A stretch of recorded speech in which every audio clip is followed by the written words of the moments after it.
Bonjour à toutes et à tous et bienvenue au plateau de votre émission Grand Jury, nouveau jour, nouvelle semaine qui démarre ici avec un nouveau numéro. Ce matin, nous allons autour de ce plateau parler de la journée de la jeune fille qui a été célébrée hier 11 octobre, une journée qui est marquée par des célébrations. Beaucoup de programmes ont été observés de part et d'autre, mais l'accent est plus mis sur la violence sexuelle, la violence physique que subissent donc les jeunes filles qui sont filles leaders aujourd'hui, femmes leaders demain, et le thème nous intéresse. Nous allons en débattre donc parlant de la sexualité en milieu scolaire et la grossesse précoce. Nous allons également parler des 5 ans de l'ANC, Alliance nationale de changement, avec son président national Jean-Pierre Favre qui lance un appel à la libération inconditionnelle de tous les détenus politiques. 5 ans, quel bilan, force et faiblesse du parti de Jean-Pierre Favre qui est né d'une scission de l'Union des forces de changement. Et en troisième position, nous allons parler de COP21, médias et réchauffement climatique, des mécanismes qui sont en train d'être cherchés pour atténuer et adapter des programmes à la situation préoccupante qu'est le réchauffement climatique. Bienvenue donc à vous toutes et à vous tous autour de ce plateau avec moi ce matin, le directeur de publication du journal Courrier de la République, Tiakala Alidou. Bonjour et bienvenue. Bonjour Rodrigue et puis bon début de semaine à toutes et à tous. Également le directeur de publication du journal Le Libéral, Fabrice Pétiesi, il est des nôtres ce matin. Bonjour. Bonjour, et bienvenue également. Bonjour à tous. Et le week-end? Ça va, ça va. Ça va avec la pluie? Surtout que vous êtes dans une zone un peu... Bien évidemment. Il faut faire avec. Les nids de poules sur la voie, ça a été... Ouais, c'est vrai que depuis quelques temps, il y a quand même un sourire aux lèvres par rapport aux habitants de là. Mais le sourire n'a été de courte durée puisque les Chinois ont déserté le chantier qu'ils avaient commencé tambour battant. On ne sait pas pourquoi. Bon, on espère qu'ils reviendront. C'est tout. Le plus tôt possible. Alors, Elie Mensa, il est donc le directeur à l'information de l'agence laverte.org, La Verte, le www.laverte.org. Elie Mensa, bonjour.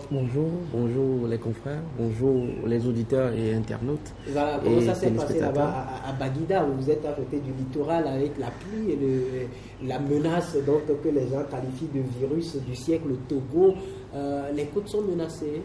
Les côtes violemment menacées, mais Dieu merci, je suis pratiquement à 150 mètres.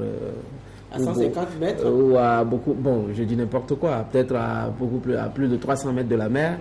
Et j'avoue que la vie est belle à Baguida, il fait beau vivre quand même. En tout cas, sauf que selon les spécialistes, c'est des localités qui sont appelées à disparaître si rien n'est fait d'ici 15-20 ans. C'est ça. En tout cas, nous revenons donc autour de ce plateau Tiakala Alirou, journée de la jeune fille. C'était hier, beaucoup de programmes ont été exécutés. Comment vous appréhendez cette journée consacrée à la jeune fille? Ben, avant, je vous signale qu'à l'intervalle de 9 à 18 ans, les jeunes filles sont victimes de violences sexuelles à une proportion de 5,5% selon les constats, les statistiques établies par le ministère en charge. Et puis à 62,5%, elles sont victimes de violences physiques. Non, mais il fallait quand même qu'on dédie une journée qui sera entièrement consacrée à la jeune fille. Quand on prend un peu le pourcentage de cette gente féminine-là, on se rend compte qu'elle est de loin supérieure à celle des hommes, donc le pourcentage celui des hommes. Et que je me dis que au-delà de la célébration, de l'aspect festif qui entoure l'événement, et je souhaiterais qu'on sorte de ce cadre folklorique qui voudrait qu'on aille s'exhiber, qu'on aille fredonner de beaux discours qui s'arrêtent le temps que ces gens-là ou bien ces dames-là et jeunes filles-là sont en salle. Il faut aller à du concret. C'est vrai, la jeune fille est victime de plusieurs situations qui annihilent un peu sa volonté d'aller un peu de l'avant. Quand on prend ces violences qu'on répertorie un peu partout, il va falloir quand même que ceux-là qui ont en charge de cette promotion de la jeune fille puissent se dire que non, nous sommes interpellés, il va falloir que nous faisions tout pour sauver la jeune fille des griffes de ces prédateurs, de ces gens-là qui sèment désolation au sein de ces jeunes filles qui sont, ma foi, des gens quand même fragiles. Il va falloir aussi que les parents, à leur niveau aussi, jouent un rôle très fort dedans parce que Et on ne saurait laisser l'éducation de la jeune fille seulement aux éducateurs, les enseignants et les autres. Mais il va falloir que ça commence par la maison. Il faudrait quand même créer un cadre qui puisse amener la jeune fille à se soustraire de certaines emprises extérieures, notamment ces gens-là qui font miroiter les brillants aux jeunes filles et qui, ça devient ce tapas qui prend malheureusement ses filles. Et il va falloir aussi que les parents essaient de voir un peu leurs filles dans leur accoutrement et tout ça. Là, quand on dit qu'il y a des gens qui s'adonnent un peu à ces sévices sexuels-là, ça dépend aussi du comportement de ces jeunes filles. C'est des gens qui sont provoqués. Non, ce sont les filles même qui provoquent. Ce sont les filles même qui provoquent. Vous comprenez, l'homme, il est quand même faible à certains moments. Et on peut résister une ou deux fois à ces provocations. Mais jusqu'à quand pourra-t-on résister? Donc il va falloir quand même que les parents puissent éduquer leurs enfants et que les parents aussi jouent à fond leur rôle. Des filles qui sont dans le besoin sont prédisposées à se laisser faire, à se laisser aller à certaines déviations.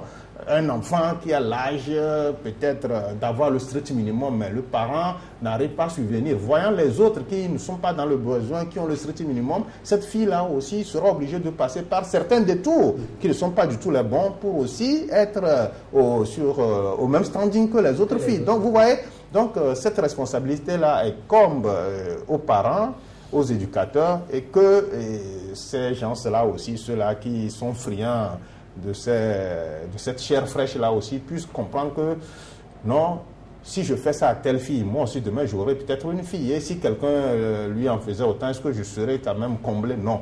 Donc, comprennent la fille d'autrui comme si c'était nos propres filles, oui. Voilà. Fabrice, aujourd'hui, quand on prend la maison, ça commence par un phénomène qu'on appelle généralement l'inceste, parce que le parent qui est appelé à peut-être faire connaître le fruit défendu à sa fille contre sa volonté. Quand on prend l'école, on est arrivé à un phénomène appelé moyenne sexuellement transmissible.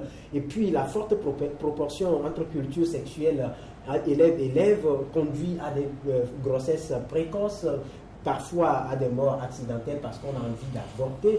Et quand on prend sur le plan de travail, si la jeune fille malheureusement n'écarte pas ses jambes, elle n'a pas assez au boulot. Alors, la jeune fille aujourd'hui, que faisons-nous d'elle? Parfois, elle écarte aussi, mais elle n'en a pas. Ah ouais, c'est dommage. Il faut dire que la question de la jeune fille, je crois que c'est le même débat aussi au niveau de la femme. Hein. Et quand on a beau clamer haut et fort cette égalité-là entre l'homme et la femme, mais il faut reconnaître qu'il y a certaines prédispositions qui font que la femme est plus vulnérable à l'homme. Et ça commence déjà dès le bas âge. Vous avez déjà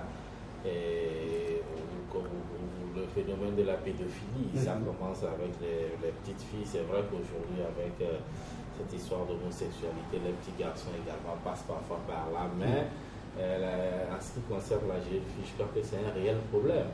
Et très souvent, il y a beaucoup de paramètres qui interviennent, qui font que parfois la jeune fille est déroutée et elle n'est pas sur le chemin qu'il fallait. Et comme vous l'avez dit, tout part de la responsabilité des parents, ça part de l'éducation. L'éducation peut y être, mais après cela également, il faut faire avec l'environnement sociologique, parce que vous voyez une fille qui a des moyens limités, on a beau lui inculquer cette éducation-là qui veut qu'elle se batte elle-même pour avoir ce qu'elle veut, mais en cours de route, il y a certaines contingences qui font que même parfois les filles qui ont envie de se battre pour y arriver d'elles-mêmes, on n'attend pas forcément d'elles leurs compétences, on attend autre chose. Donc ce qui veut dire que c'est un problème au-delà de la famille qui est un peu beaucoup plus général. Il faut que les gens se penchent là-dessus, parce que c'est effectivement une réalité aujourd'hui. C'est vrai que le monde a évolué. On se disait que peut-être à l'époque de nos mamans, et par ignorance, les filles tombaient enceintes comme ceci, comme cela. Mais aujourd'hui, le monde a évolué, mais ce phénomène n'a pas régressé malgré la contraception qui existe avec les maladies sexuellement transmissibles, toutes les dispositions prises.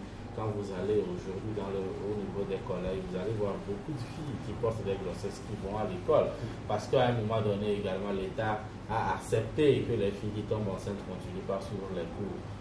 Vous imaginez une fille à 14 ans qui est enceinte et puis bon, Elle passe. On en a vu à 12 ans à Palimé. Ouais, et puis bon, c'est parce qu'elle a fait un enfant, bon, elle ne va plus à l'école. Qu'est-ce que ça va devenir? C'est ça qui devient très souvent, qui vire dans la prostitution. C'est-à-dire, vous avez arrêté vos études, à 14 ans, vous ne pouvez pas vous marier, parce que celui qui vous a engrossé, peut-être qu'il n'est pas prêt pour vous épouser, ou alors vous n'avez pas encore l'âge pour être au foyer. Vous êtes là et bon, après on vous dit, vous apprenez un métier par-ci, par-là, vous côtoyez peut-être des filles plus grandes que vous qui discutent autre chose que ce que vous devez avoir comme discussion normalement à votre âge. Donc finalement, qu'est-ce qu'on constate? Vous allez voir, on dit, bon, on met en avant, j'apprends la coiffure, je fais la couture ou alors je fais le commerce, mais derrière, il y a l'activité sexuelle qui suit. Et aujourd'hui, c'est un sérieux problème. Avec la pauvreté également, le phénomène est encore beaucoup plus accentué, surtout dans les villes. Et quand vous allez aujourd'hui, les filles ne restent plus au village. L'exode rural, les filles l'appliquent beaucoup plus que les hommes, même si les hommes, quand ils viennent, ils savent un peu plus ou moins se dévier. Mais ici, ce qui attend la fille, par exemple, en ville, le bornage, et puis parfois, c'est de là les services sexuels également. Et quand je dis exode rural, c'est d'un continent également à un autre, parce que vous avez les échos aujourd'hui, ce qui arrive à nos sœurs, ils sont partis tenter leur chance ailleurs, au Liban, dans les pays occidentaux et tout cela. Ou alors on fait des mariages avec des expatriés pour aller découvrir l'Europe, l'Amérique, et puis ça vire dans la prostitution. Je crois que c'est un sérieux problème. On aurait pu se dire pourquoi une journée pour la jeune fille et pourquoi pas pour le jeune garçon. Mais il faut reconnaître que même si tous sont des êtres humains, la fille est confrontée à beaucoup plus de défis que le jeune garçon. Et les filles qui arrivent vraiment à réussir, il faut dire que c'est un grand bravo, parce qu'il y a trop d'obstacles. Vous imaginez déjà en classe de CM2, les gens vous draguent. Vous allez à la maison, vous êtes petit garçon, bon, vous rentrez à la maison, vous n'avez que vos leçons. Même si vous avez besoin d'une fille, vous lui parlez, elle vous dit non, elle vous renvoie, vous revenez dans votre coin. Mais la jeune fille, elle peut dire non, on va lui miroiter des choses. Et puis bon, il faut lire les lettres et lire les cours en même temps. Dans la journée, 5 personnes vous ont dragué. Dans la journée, près de 5 personnes vous ont abordé. Il faut réfléchir, repasser tout ce qu'ils vous ont dit pour voir. Tout ça, là, ça ne peut qu'avoir un impact sur les études. C'est pour cela que je dis les filles qui réussissent vraiment, c'est du bravo. Parce que le garçon est un peu plus libre par rapport à la fille qui subit vraiment des pressions, que ce soit dans le quartier, à la maison, à l'école et tout cela. Vous avez parlé de l'inceste. Ah, franchement, être une jeune fille, c'est un vrai fardeau parce que, vous voyez, le jeune garçon, si vous assurez bien son éducation à 12 ans, s'il est un bon garçon, vous le savez déjà, hein, alors que chez la jeune fille, c'est là-bas ça commence. Parce que tout ce que tu lui as dit jusqu'à cet âge-là, elle va affronter autre chose sur le terrain et c'est vraiment très déterminant pour son avenir. Voilà. Elie, aujourd'hui, il y a beaucoup de programmes qui sont exécutés ici et là, beaucoup de projets, tant sur le plan étatique au niveau des ONG, associations et autres. Est-ce qu'on doit dire que ça reste surtout des écritures noires sur blanc? Franchement, il faut avoir le courage de se dire que les mutations en cours dans le monde et les valeurs importées aujourd'hui ont sérieusement affecté nos cultures. Et donc, la jeunesse en général et la jeune fille plus particulièrement se trouve donc pris en étau entre l'instruction et l'éducation. Vous savez qu'à l'école, on reçoit de l'instruction et à ce niveau, l'instruction, c'est la même, que ce soit pour le garçon que pour la jeune fille, mais au niveau de l'éducation, de la transmission de valeurs dans la cellule de base, il y a réellement problème parce que dans nos maisons, le jeune garçon retourne de l'école, il peut aller jouer au foot, et après s'amuser et apprendre ses leçons, mais la jeune fille est appelée à quand même aider la mère à être à la cuisine, et donc voilà comment la société elle-même ne propose pas un cadre d'épanouissement à la gente féminine. Et aussi la violence faite à la femme également est à la base de la déperdition scolaire. Aujourd'hui, où l'éducation est décrétée gratuite, entre guillemets, est-ce que la fille qui rentre dans le circuit du primaire, est-ce qu'on arrive à avoir des agrégats qui montrent le nombre de filles qui se retrouvent au secondaire, puis à l'université, et après qu'ils réussissent brillamment leurs études. Et c'est en cela que l'autorité doit prendre des dispositions pour faire ne serait-ce qu'une discrimination positive, pour quand même porter la jeune fille dans les grâces et pour l'amener quand même aujourd'hui à se déployer, à montrer toutes ses capacités et à repousser ses limites, parce que que ce soit dans les sphères politiques, dans les sphères quoi que ce soit, aujourd'hui la femme a montré suffisamment qu'elle a les mêmes valeurs, le même potentiel que le jeune garçon, et il ne s'agit que de lui proposer le cadre, de lui donner les moyens de s'exprimer. Et c'est en cela qu'il y a quand même un trimestre, j'étais en tournée à l'intérieur du pays. Dans la Vienne, j'ai retrouvé une jeune fille de 8 ans violée par son propre oncle. Et malheureusement, il s'est avéré que l'oncle était un peu VIH. Et donc, voyez un peu ce que les conséquences. Donc, j'ai été témoin d'un événement aussi traumatisant. Et lorsque vous êtes père, et lorsque vous avez des filles à la maison, et ça vous donne à réfléchir. Parce qu'aujourd'hui, nous ne maîtrisons plus l'éducation. Et de quelle valeur parlons-nous? Quelle est cette valeur que nous transmettons? Aujourd'hui, la jeune fille qui vous quitte le matin et se retrouve avec un portable, avec des photos et des vidéos WhatsApp qui ne lui montrent que le sexe. Et donc, le sexe est dans la rue. Et si le sexe n'est pas dans un cadre éducatif, dans un cadre contrôlé, vous voyez ce que ça entraîne au-dedans de la jeune fille.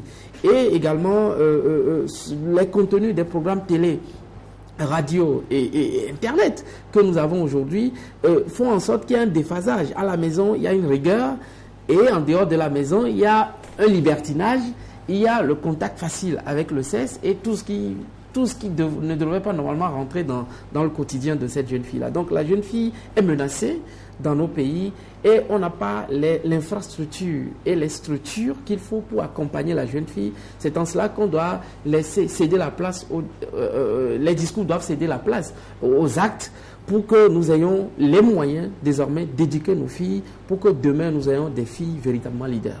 Voilà, Tchakala, dans nos maisons aujourd'hui, vous avez forcément des parents qui disent directement à leur jeune fille, tu dis tu as faim, tu ne vois pas les autres, qu'est-ce que tu veux que je te donne? Toi aussi tu peux faire comme les autres.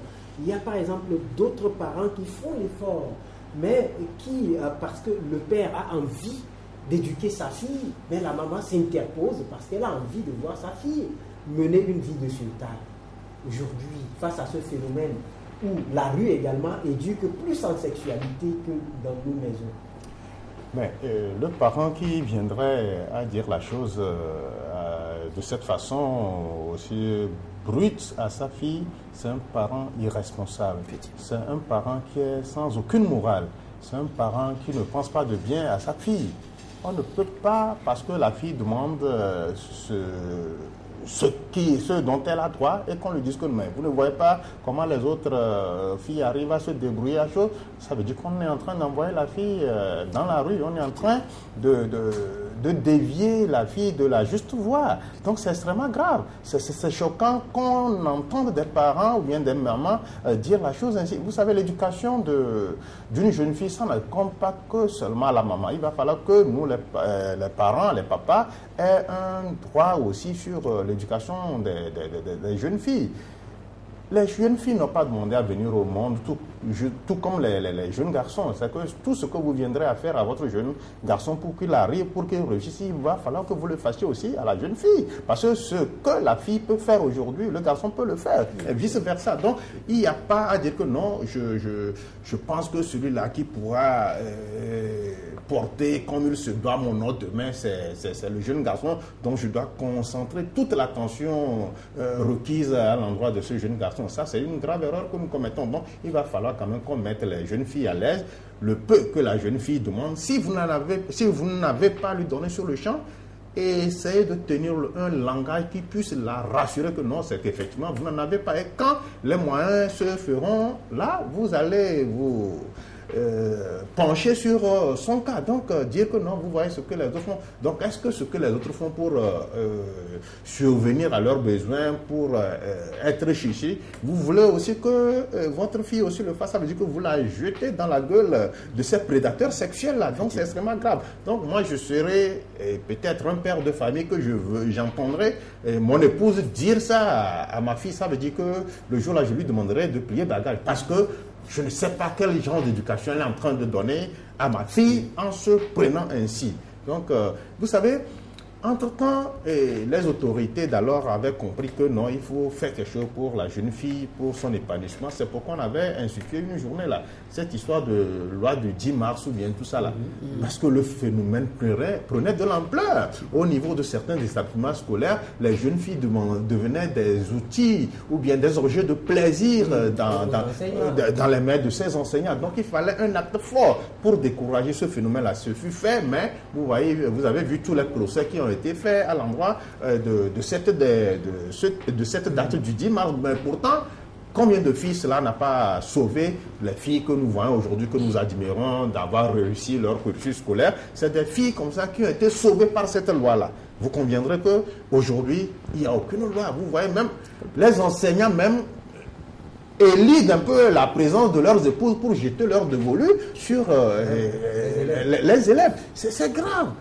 C'est grave. Donc il va falloir un acte fort, il va falloir quand même une éducation, une sensibilisation, une information pour que les filles comprennent que non, elles ne doivent plus se livrer à ces prédateurs sexuels. Voilà. Fabrice, il y a également d'autres phénomènes dans nos maisons, parce que là, on évolue sur 3 plans. La maison, l'école et puis les centres de formation, on va en parler tout à l'heure. Mais dans nos maisons, il y a ce phénomène où vous avez une famille qui vit dans une pièce avec les enfants qui comprennent le langage sexuel du sexe. Et des parents sont appelés à faire, vous savez, à se satisfaire. Et puis, des fois, il se fait que les enfants se réveillent en pleine opération et assistent à une véritable démonstration. Et ça les amène à s'essayer également. Des fois, ils s'essayent malheureusement entre eux, en l'absence des parents, ou c'est fini. Oui, bon, c'est vrai que ça, c'est un phénomène de la pauvreté, où on demande aux gens de faire des enfants à la limite de leurs moyens. Chaque enfant n'a pas sa chambre comme on le voit ailleurs. Mais raisonner aussi comme ça, c'est donner l'impression comme si la prostitution c'est l'apanage des pauvres. C'est faux. Aujourd'hui, ces jeunes filles que vous voyez, parfois il y en a qui sont issues des familles. Il y a papa. C'est-à-dire, au-delà de la pauvreté, il y a aussi les ambitions démesurées. Même il y a des femmes à un niveau très élevé avec de bons postes, mais qui vivent aussi dans ça. Donc, pauvreté, oui, mais ce n'est pas seulement la pauvreté, il y a aussi la question de l'éducation, c'est-à-dire, déjà au collège, elle veut aller à moto. Ça ne veut pas forcément dire que si ton papa ne peut pas t'acheter une moto au collège, tu es pauvre. Non, tu n'es pas pauvre. Mais quand vous voulez, déjà en classe de 5e, vous voulez à moto et aller au cours à moto, et vos parents ne vous offrent pas cette moto, ce n'est pas de la pauvreté. Ça, c'est de l'ambition démesurée au niveau de la jeune fille. Et quand déjà au lycée ou au poste de l'université, vous voulez rouler une voiture parce que vous voyez des jeunes filles également rouler des voitures, on ne va pas dire que si votre parent ne peut pas vous acheter une voiture, c'est de la pauvreté. Ce n'est pas de la pauvreté, c'est de l'ambition démesurée au niveau de la jeune fille. Et aujourd'hui, je crois que c'est beaucoup plus là. Parce qu'en fait, qu'est-ce qui se passe? Même les pauvres filles qui vivent dans la prostitution, elles ne prospèrent pas longtemps, parce que même les prostituées, il y a de la qualité également là-bas, parce que ça dépend. Il faut vendre un produit consommable pour ceux qui en consomment. Et donc, tout ça là, je crois beaucoup plus qu'aujourd'hui, quand vous voyez ce qu'on appelle très souvent les putes de luxe, quand vous voyez leur accoutrement, c'est-à-dire ce que ça coûte leur habillement du soir, ne me dites pas que c'est de la pauvreté, non, c'est un choix. Et parce que vous allez prendre ces bijoux, pratiquement tout ce qu'elle tient comme sac, vous faites l'ensemble, c'est quelque chose qui peut aller au-delà de 250 000. Et ça, c'est un habillement pour un soir. Ce n'est pas de la pauvreté, c'est de l'ambition. Et quand on y va, ce n'est pas à 5 000 francs, on va fixer la passe. Donc, c'est un phénomène où, à un moment donné, c'est beaucoup plus l'ambition démesurée au niveau de nos jeunes filles qui pose ce problème-là. Et c'est pour cela, ça aussi, ça dépend, je suis d'accord, parfois des mamans, et peut-être de l'irresponsabilité des papas qui ne font pas très attention, qui pensent que l'éducation de la jeune fille c'est une charge exclusive à la femme. Et très souvent, il est de notoriété que ce soit la jeune fille ou les garçons, les mamans accompagnent parfois leurs enfants. Certaines mamans accompagnent, la plupart d'ailleurs, elles accompagnent leurs enfants dans la bêtise.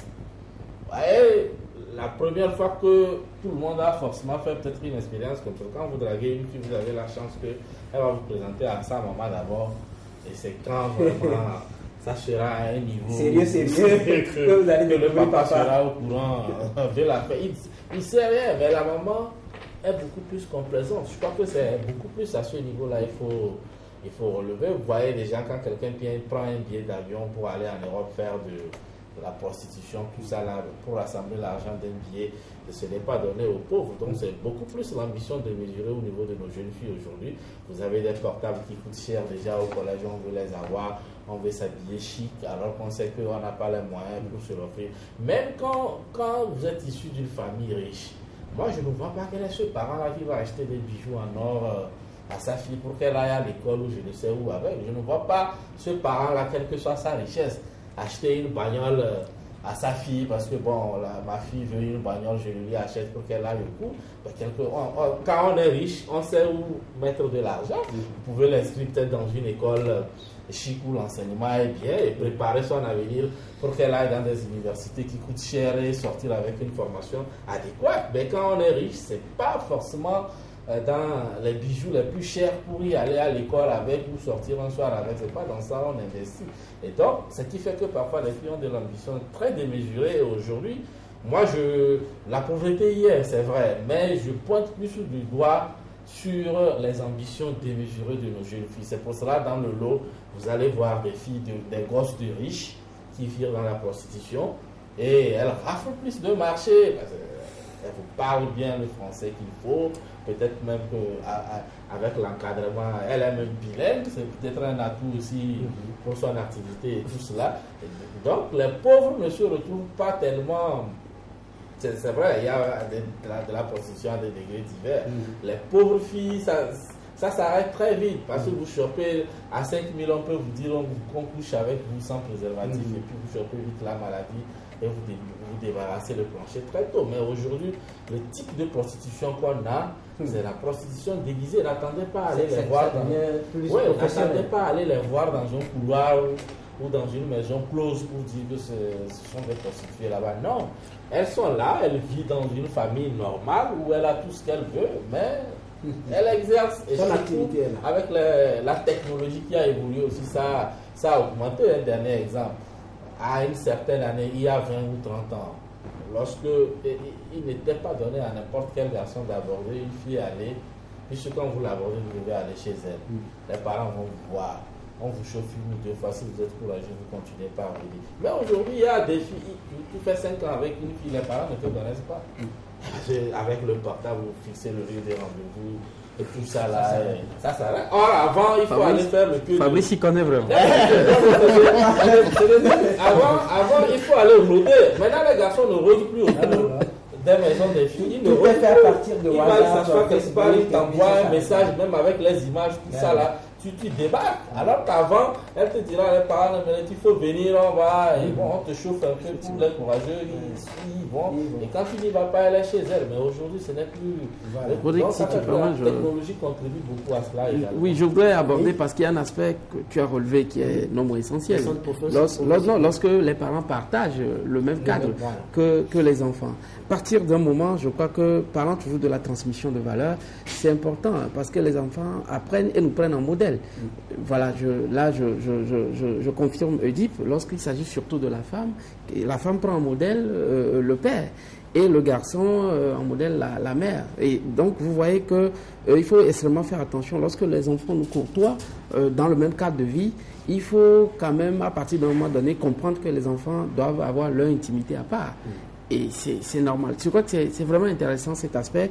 Je voudrais également relever un autre aspect, que les autres villes du Togo copient Lomé.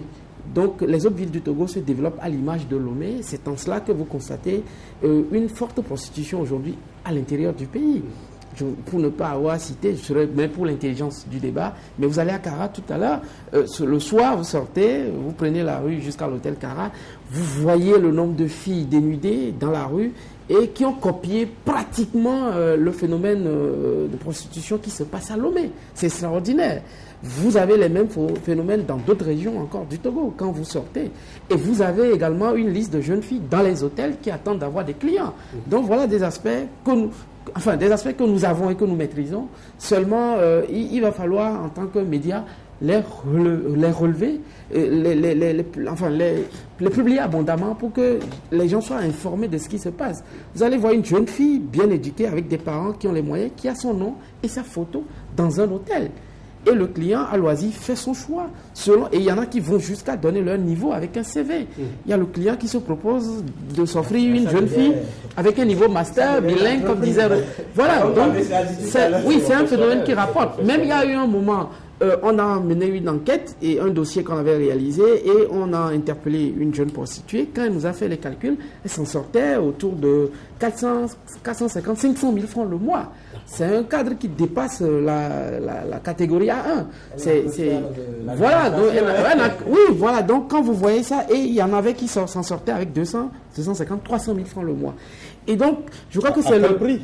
C'est ça. Voilà, donc c'est une entreprise. Et il va falloir, vous savez que c'est le plus vieux métier au monde, c'est ce qu'on vous dira. Et c'est un métier qui existe dans tous les pays du monde.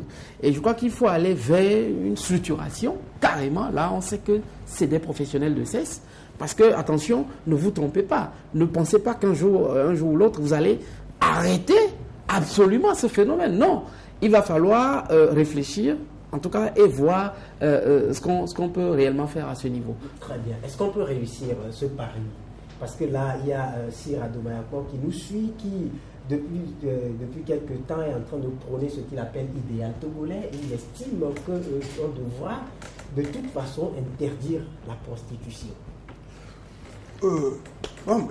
Justement, s'agissant dans l'idée de la construction d'une société de valeur, pas de dépravation. Oui, l'idéal togolais, c'est quelque chose qui doit peut-être faire converger vers une certaine moralité, une autre façon de vivre notre époque.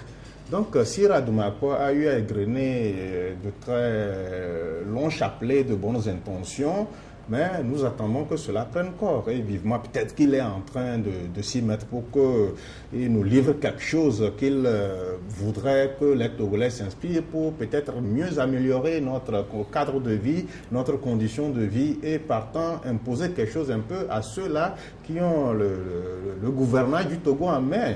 Vous savez, on a toujours, indexé tel qu'il fait mal, tout ça, mais on ne propose pas.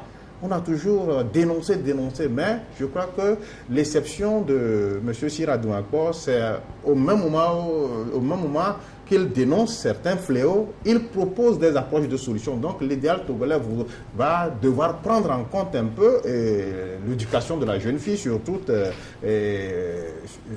la ligne, parce qu'il va falloir que l'État accorde certaines facilités à la jeune fille quand vous commencez à la maternelle jusqu'au bac 2, que l'État vous assiste. Là, on ne verrait plus ces fractures-là, ces fossés-là, entre ceux-là qui commencent le primaire et ceux-là.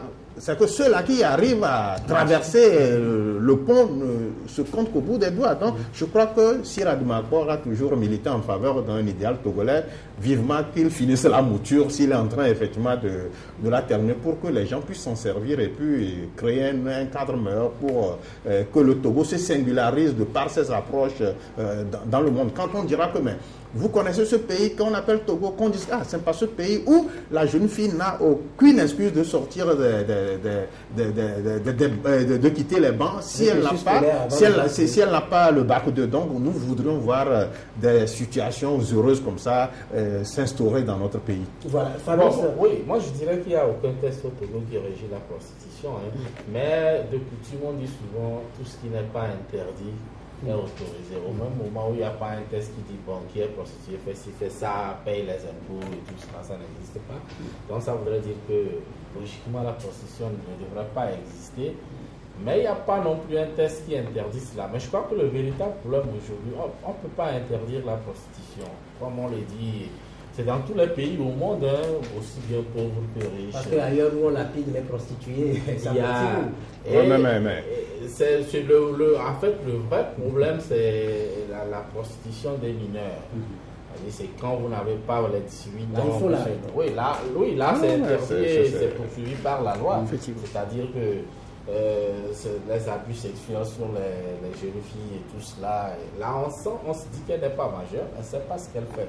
Mais lorsque vous avez votre suite, mais des fois c'est des gros bonnets, il y a des dossiers qui ont été oui, bien évidemment, là qui ont fini par disparaître.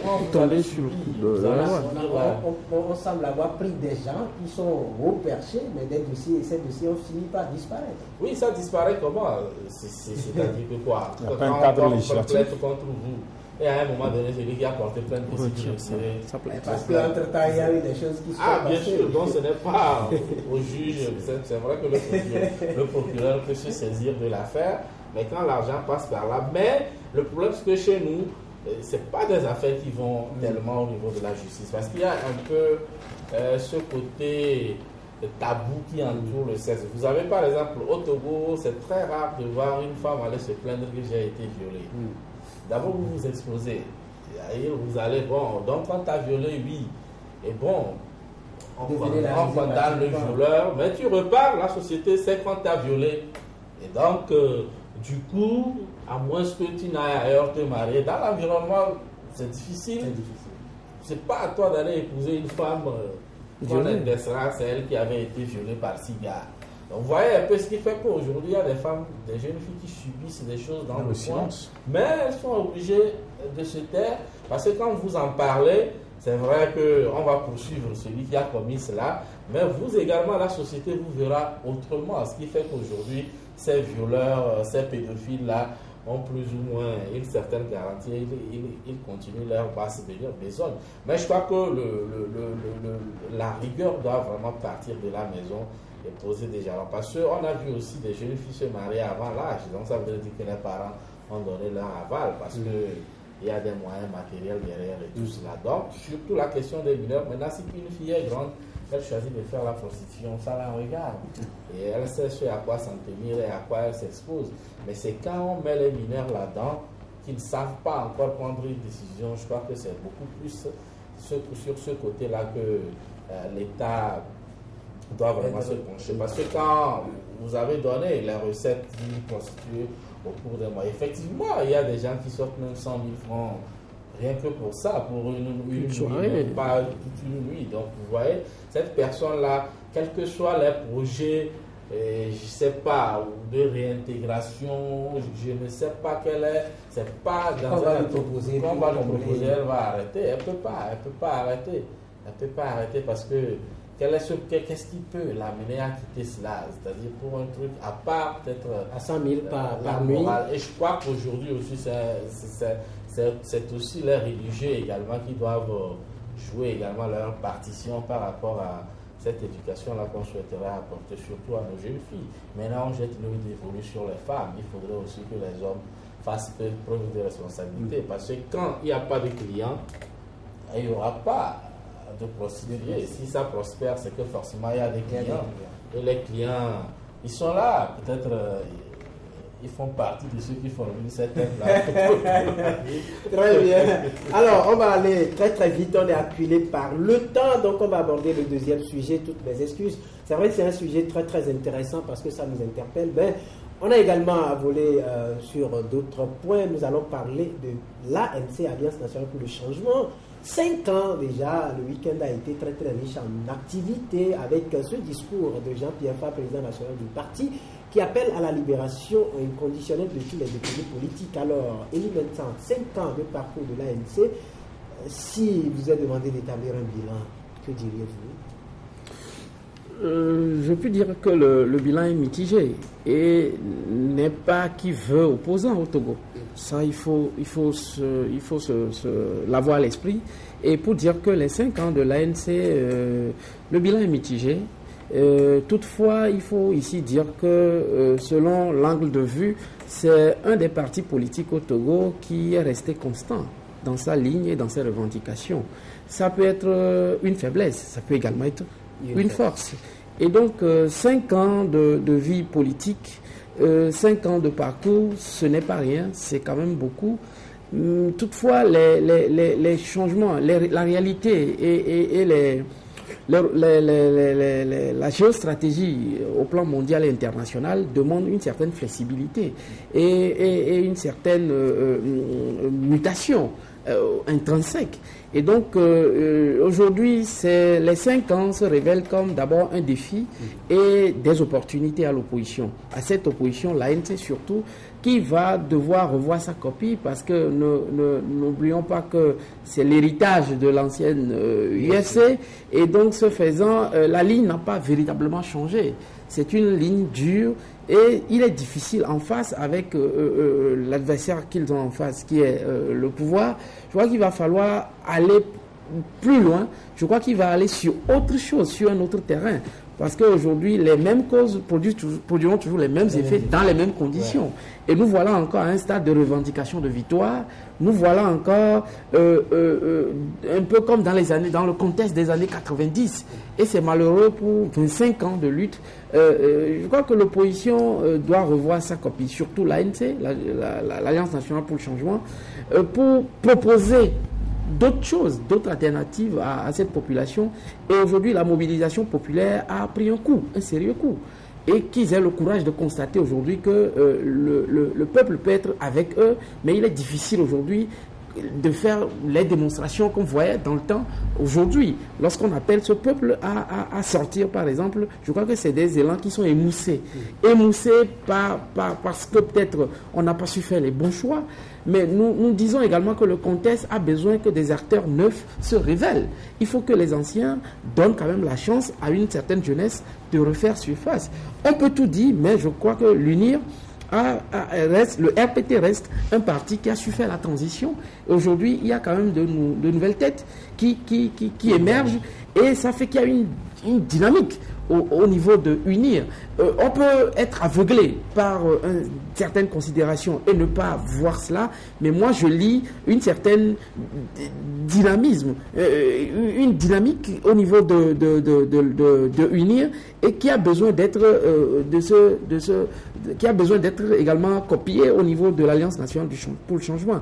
Parce que aujourd'hui, c'est les mêmes personnes qui traînent énormément de casseroles et donc lorsqu'ils interviennent dans le débat, ça révèle, sinon réveille les vieux démons, ça fait que ça ne bouge pas les lignes. Et c'est également des acteurs également qui sont en train de s'appuyer sur l'héritage ancien. Ça fait qu'il y a de plus en plus également il y a des exclusions. Et moi je dis toujours à chaque fois en politique, lorsque il y a une croissance des exclus, ces exclus se replient sur leur plus petit dénominateur commun qui fait en sorte que la lutte n'est plus, l'adversaire n'est plus le pouvoir, mais l'adversaire c'est désormais l'autre partie également de l'opposition. Et donc au Togo aujourd'hui, la lutte n'est plus contre le pouvoir, mais c'est la lutte est contre l'opposition elle-même. Donc c'est un serpent qui se mord la queue. Un serpent qui se mord la queue, 5 ans de l'ANC. Le bilan, comme il a dit, pour lui, c'est mitigé aujourd'hui. Après 5 ans, est-ce qu'on peut attendre du nouveau? Oui, et avant de dérouler ma logique, je crois que je présente un joyeux anniversaire au cadre de ce parti, de même qu'aux militants.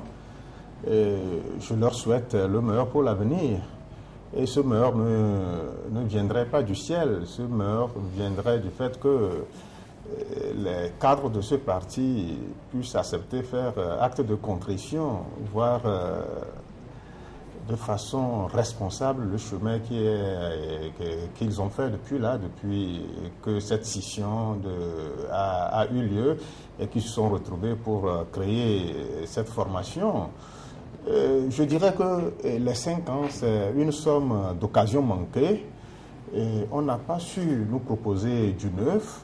On a quitté armes et bagages l'UFC parce qu'il y avait une situation qui prévalait. Mais on n'a pas su prendre cette hauteur-là. On n'a pas su dire que non, nous venons sur l'échiquier politique pour apporter du neuf. C'est comme c'est du vieux vin qu'on a mis dans une nouvelle outre. Donc vous voyez, l'explosion ne peut que... L'outre va en prendre un coup. Donc moi, ce qui me choque et m'indispose énormément dans le cadre de cette formation politique, c'est d'être toujours dans cette peau de victime. Toutes les fois, tout ce qu'ils endurent, tout ce qu'ils ont eu à vivre, cela vient de quelqu'un. Ils ne se sont jamais sentis responsables à un moment de ce qu'ils sont en train de vivre. Pour lui, si ce n'est pas l'UNIR qui est responsable d'une situation donnée, c'est les autres partis. Ils ont eu même à le dire haut et fort. Et je trouve cela scandaleux. Sous d'autres cieux, on recadrerait le débat. Certains même cadres de ce parti-là viendraient présenter des excuses aux militants, dire qu'on combattra ceux-là qui sont censés être des partenaires au même titre que le parti au pouvoir. Je trouve que c'est ahurissant. Où est-ce qu'on est en train d'aller? Ça veut dire qu'on ne veut pas changer. On entend fermenter un peu plus cet extrémisme. Les extrémismes, maintenant, c'est dans les musées à horreur. Hein, on n'en a plus besoin. On n'en a plus besoin. Il faudrait que ce parti nous apporte du neuf. Mais j'assimile que les gens ne le sentent pas comme si c'était un procès que je faisais à ce parti. Je sens ce parti-là comme si c'était une secte où il y a un gourou qui trône tout haut, qui a le dernier mot. Un gourou qu'on ne conteste pas. Même en s'écartant de la droite ligne, on pense que c'est bien. Là, c'est extrêmement grave. Un parti, c'est un parti. Une secte, c'est une secte. Un parti ne saurait jamais être une secte. Et quand vous voyez un peu ce parti, c'est ce parti-là qui a certains grands cadres de ce pays. Ce parti-là a tout pour taper dans l'œil du peuple. Mais à un moment, ce parti s'est étiolé comme une fleur au soleil. Pourquoi? Parce que les approches expérimentées ne sont pas les bonnes. Parce que les populations, quoi qu'on dise, ont cessé d'être ces naïfs-là qu'on a eu à connaître dans les années 90. Dire que non, nous voulons faire ci, nous, quand nous serons aux commandes, nous ferons ça. Non, mais le peuple a quand même ce sens de discernement. On doit aujourd'hui créer cet électrochoc-là pour que les gens de ce parti, de même que les militants, arrivent à se rebeller contre leur propre situation. Il faudrait créer cet électrochoc. Je suis choqué de voir que non, l'ANC a fait du bon chemin, c'est le parti qui est... C'est vrai, c'est le parti d'opposition le plus en vue. Mais au-delà de ça, qu'est-ce qu'il nous propose de crédible? Peut-être nous fredonner le même refrain. Nous sommes allés, on a gagné, mais on nous a volé. Qui sont-ils depuis tout le temps? Ils sont victimes de ces vols et ils ne trouvent pas l'antidote à ce vol-là. C'est grave. On ne saurait danser, s'apprécier en même temps. Il va falloir que ces 5 ans d'anniversaire-là servent à regarder dans le rétroviseur, voir le chemin parcouru et comment améliorer l'avenir. Sinon, ce parti, avec le temps, risque de connaître le même sort que le parti du centre duquel il a été créé. Très bien. Fabrice, voilà, l'ANC, nous en parlons avec... oui, moi je crois que c'est l'anniversaire. Oui, mon confrère parlait tout à l'heure de l'organisation du parti où un seul individu trône. C'est valable pour tous les partis politiques. Hein. Au Togo, surtout vous prenez le cas même avec ce simulacre de changement à la tête, on sait que c'est Maître Agouébor qui règne comme un gourou toujours sur le cas. Vous prenez UNIR, lui nous lève le petit doigt pour critiquer Fort Yacine qui veut tel ou tel candidat dans telle localité, c'est lui qui décide, même si on fait un semblant de congrès. Idem, c'est valable pour tous les partis. Je crois qu'à la base, ça aussi il faut le revoir à l'avenir. Comment on crée un parti politique? Quand c'est un seul individu qui met l'argent, il fait ci, il fait ça, il fait ça. Ouais, et puis même un jour il n'est pas là, il met son fils. Vous voyez un peu ce qui se passe au niveau du Bénin, avec Soglo qui a mis son fils au PDS au Sénégal. Ouad qui veut mettre son fils, même qui est en prison et tout cela. Donc aussi longtemps, mais ça, vous ne verrez pas ça, par exemple. Bon, c'est vrai, en Europe, on a eu aussi la famille Le Pen. Non, mais il faut aller au Ghana à côté ici, c'est vrai, jusque-là, on n'a pas vu le Ghana. On a vu le Front National où le père est parti, la fille a pris, mais la fille n'est pas dans la même logique que le père. Mais très souvent, les partis politiques, à quelques rares, à part, peut-être qu'il nous faut du temps, les États-Unis ou la France, certains partis où on sent un dynamisme, ou même parfois, vous pouvez être le leader du parti, mais vous n'êtes pas le candidat du parti, tout ça là et autres. Mais pour ce qui concerne l'ANC, je crois que il faut faire l'effort peut-être de scinder l'ANC de son leader. Parce que quand on met les deux, on a l'impression que ça stagne, rien n'a évolué. Mais si vous prenez l'ANC en tant que parti politique, moi je pense que c'est un bilan très très positif. 10 octobre 2010, ça fait 5 ans. 2013, on s'en sort avec 16 députés. Bon, même si on est allé sous la base d'une coalition, à une élection présidentielle, on arrive en deuxième position pour un parti qui n'a que 5 ans. Moi je crois que pour le parti politique, l'ANC, c'est un bilan très positif. Parce qu'il a fait mieux que même des partis qui totalisent près de 25 ans. Prenez le CAR, ACDPA, c'est des partis qui sont nés avant l'ANC. Mais si on prend le bilan de l'ANC aujourd'hui, moi je crois que c'est un bilan très très positif, eu égard à son score aux législatives et à cette dernière présidentielle. Mais si on prend la carrière politique de Jean-Pierre Fabre, ou alors de certains de l'ANC, là je peux me retrouver dans l'analyse des confrères. C'est pour cela que je dis, si on scelle le parti de son leader c'est un bilan positif. Mais si on prend le leader lui-même, on se dit, il est parti d'une formation politique, mais jusqu'aujourd'hui, c'est vrai. Le parti est incarné par quelqu'un, donc on serait dissocier le leader qui se dit charismatique de ce parti. Oui, justement, c'est pour cela que je dis, malheureusement chez nous, les partis sont confondus à leur leader. Il y a quelques années seulement, on dit le parti de Yadema, le parti d'Agboué. Oh, les gens ne savent même pas en fait c'est quoi le parti, mais c'est la tête de l'individu, on voit. Mais si on prend la carrière politique de Jean-Pierre Fabre, il a été plusieurs fois candidat à la députation, il a été 2 fois candidat à une élection présidentielle, une fois sous l'UFC et une fois sous CAP 2015 avec l'ANC et tout cela. Là, on constate que l'homme n'a pas vraiment évolué, c'est-à-dire dans son approche politique. Il n'a pas mieux fait que Chris Olympio, par exemple, en ce qui concerne la carrure politique. Parce que c'est vrai que l'ANC aujourd'hui profite du vivier qu'avait l'Union des forces de changement, mais l'ANC n'a pas encore la taille de l'Union des forces de changement qu'on connaissait à l'époque. L'ANC draine plus de monde que tous les partis d'opposition aujourd'hui au Togo, mais il ne le fait pas autant que ce que l'UFC faisait à une certaine époque. Mais pour un parti qui a 5 ans, moi je crois que c'est déjà pas mal. À défaut d'être premier, au moins il faut être deuxième, mais je crois que c'est une bonne stratégie. Pourquoi pas meilleur deuxième? Maintenant, si on le voit à la tête du pouvoir, on peut dire que bon, ça n'a pas encore abouti.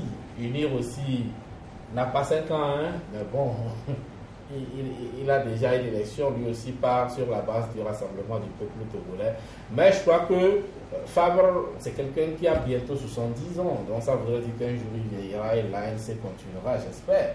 Donc si on prend par rapport au nombre d'années que totalise le parti politique et les résultats qu'il a obtenus aux différentes élections, moi je crois que c'est pas mal.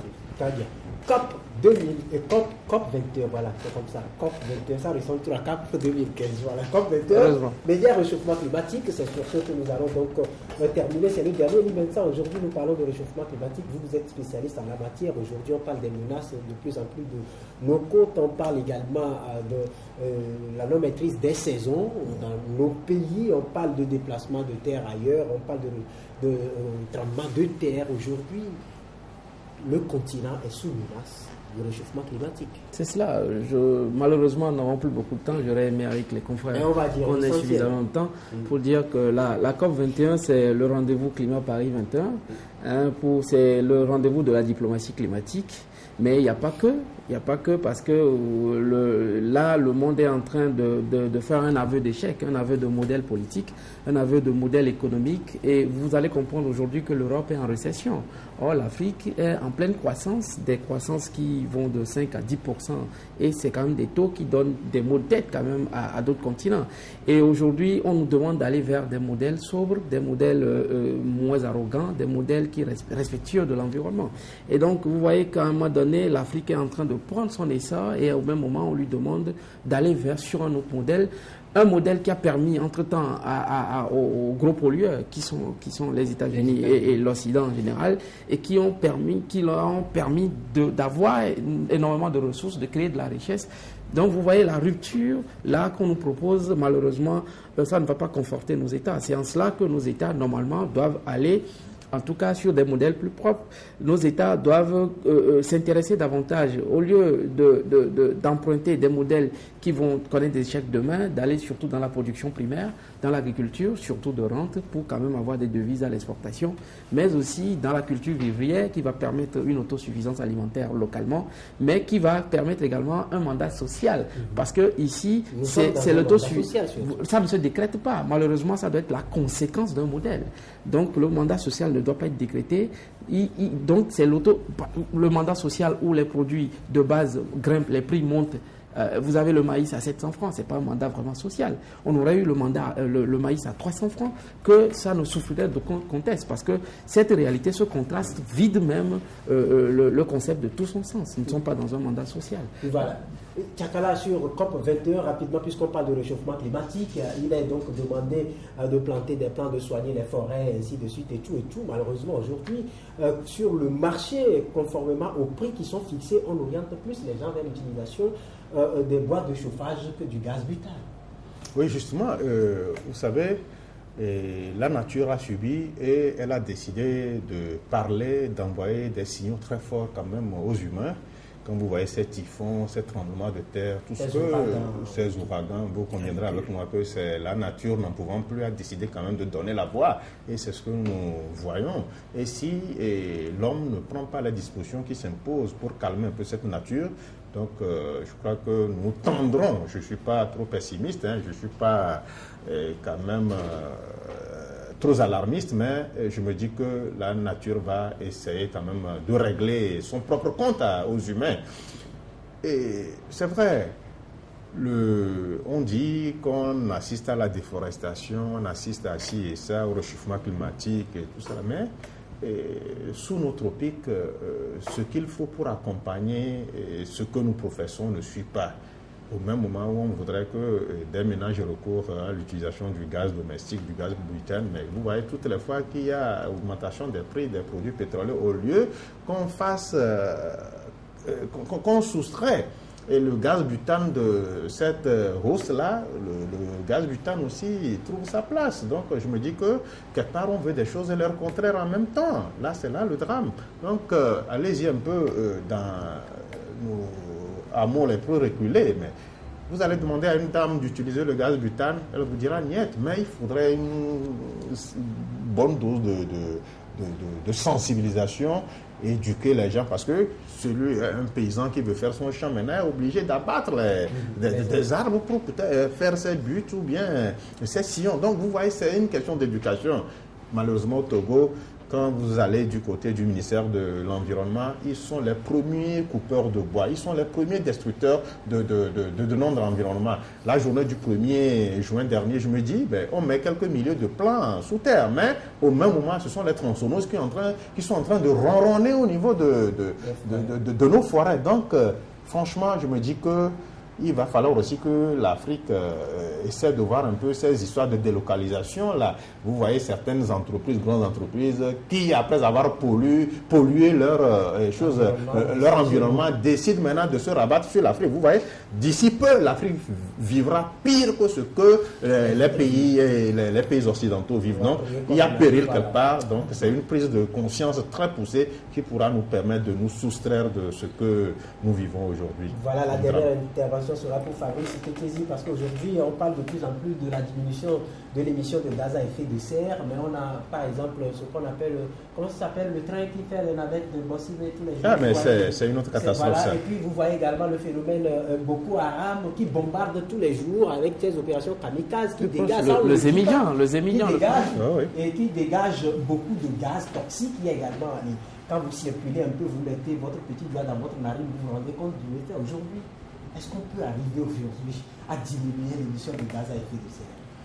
Non, je crois que la question du climat et de la diminution des gaz à effet de serre, c'est des questions très très importantes. Mais je crois qu'actuellement au niveau de l'Afrique, c'est des sujets qui n'intéressent pas trop l'Africain. Même s'il subit, parce qu'aujourd'hui nous on a des problèmes de faim. Des problèmes existentiels. Des problèmes existentiels. Vous voyez, le jour où on aura fini avec ces problèmes-là, peut-être nous aussi. Vous voyez, il faut une conférence sur le climat. Nous, on ne peut pas mobiliser l'argent ici pour faire.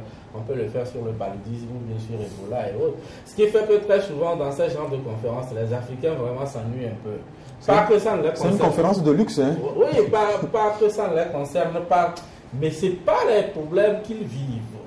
Vous voyez un chef d'État qui débarque là-bas, on parle du climat, arrêter d'abattre les arbres et tout cela, alors qu'il y a une grève qui se prépare parce que les gens disent qu'ils sont mal payés et tout cela. Vous allez voir que les politiques iront dans un sens. Le ministère de l'Environnement, ça ne fait pas partie des ministères très cotés dans les pays sous-développés. Mais aujourd'hui, l'Occident a atteint un niveau où ça semble être leur problème. C'est le nôtre également, mais on en a tellement qu'on ne fait pas vraiment attention à ces questions liées à la pollution et tout ça. On va y revenir. Les gens ne font pas très attention parce que vous n'allez pas par exemple dire aux gens de venir rouler leur moto ou faire ceci parce qu'il y a pollution. Ils vous diront mais vous sortez. Voilà.